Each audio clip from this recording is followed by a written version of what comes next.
Hello students, how are you? कैसे हो? आज करते हैं topic number 4.7.2 condition for the combination of atomic orbitals. देखो, hydrogen hydrogen atomic hydrogen hydrogen की ऑर्बिटल्स मतलब एटम की ऑर्बिटल्स जब एक दूसरे के साथ ओवरलैप करते हैं और H2 बनाते हैं तब उनकी क्या क्या कंडीशन होनी चाहिए। ये तो मैंने सिर्फ दो ही एटम हाइड्रोजन का एक सिंपल एटम का एग्जांपल दिया है, बट हम जब बनाते हैं तो कितने सारे कॉम्बिनेशन बनेंगे, कितने सारे ऐसे एटम्स बनेंगे। तो उन सब के लिए ये है कंडीशन कौन कौन सी होनी चाहिए। तो कंडीशन इज वेरी सिंपल, कोई ऐसी हार्ड कंडीशन की बात नहीं कर रहे हैं यहाँ पे, एकदम सिंपल कंडीशन की बात करें कि कौन सी कंडीशन ऐसी होनी चाहिए जो एटम के बीच में। तो फर्स्ट है हमारी कंडीशन ये the combine atomic orbitals must have the same energy। Same या तो उसको बोलते हैं nearly the same energy.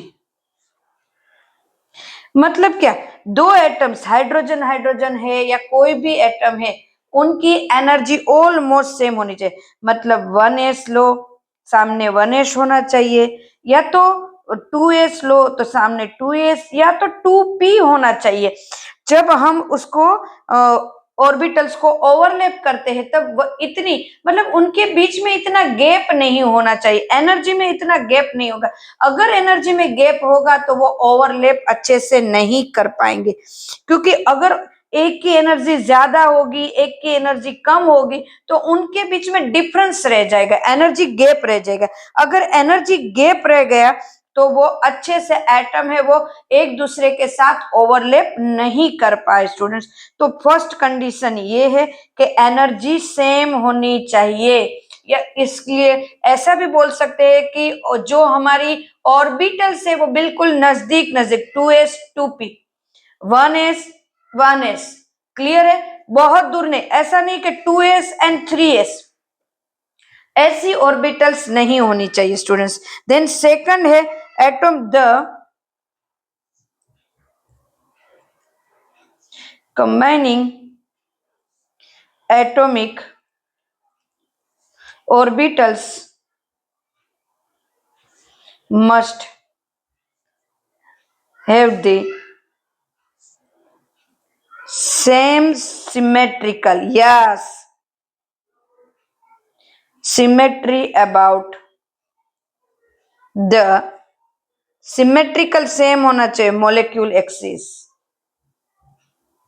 Molecular axis. मतलब कौन सा ये बोल रहे हैं, जैसे कि पीजेड है, पीजेड तो पीजेड एक ही एक्सिस में होता है, वहां पे होता है head to head, head to head, जैसे ये है head to head. But PZ के साथ पीएक्स या पीवाई नहीं होंगे, क्योंकि वो ये हेड टू हेड होता है कंबाइन ओवरलैप। और एक्स देखो पीजेड ऐसे है और एक्स और वाई ऐसे है, तो जेड के साथ कैसे कंबाइन करेंगे, तो ये कंबाइन नहीं हो सकता, इस तरह से कोई भी कंबाइन नहीं होगा। एक्सिस भी सिमेट्रिकल एक्सिस ही होनी चाहिए, डिफरेंस भी इतना नहीं होना चाहिए। पीजेड पीजेड होगा, जो भी होगा एक्सिस सेम होगी, हेड टू हेड या बॉडी टू बॉडी। क्लियर है स्टूडेंट्स? तो ये दूसरी कंडीशन है कि एक्स के साथ जेड वाई नहीं होगा। क्लियर है स्टूडेंट्स? ये एंड थर्ड है the combining atomic orbitals must have overlap, maximum overlap, maximum overlap।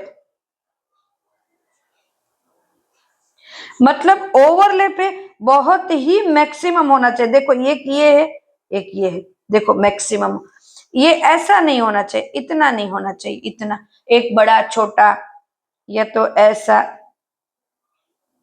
ये नहीं, ये करो,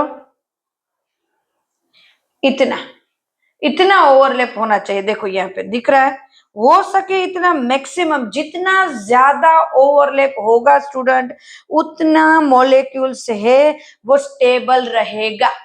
जितना ज्यादा ओवरलैप उतना ज्यादा स्टेबल, और वो जैसे कि हाइड्रोजन हाइड्रोजन एक दूसरे के साथ मैक्सिमम ओवरलैप करते, इससे भी ज्यादा हो सकता है, तो वो बहुत ही स्टेबल है क्योंकि एनर्जी गैप भी नहीं है, तो वो सबसे ज्यादा। तो ये 3 कंडीशन है वो हमें देखनी है। 3 कंडीशन हमें बहुत ही अच्छे से याद रखना है। अगर ये 3 कंडीशन होगी तभी हमारा जो एटॉमिक ऑर्बिटल्स है वो कंबाइन होके मॉलिक्यूल बनाएंगे, कंबाइन होके मॉलिक्यूल ऑर्बिटल वो बनाएंगे। जैसे H2O2 की मॉलिक्यूलर ऑर्बिटल्स बनेगी, वो कैसे बनेगी, इस हिसाब से बनेगी कि वो किस हिसाब से कितना ओवरलैप कर रहे हैं, उस हिसाब से ही बनेगी।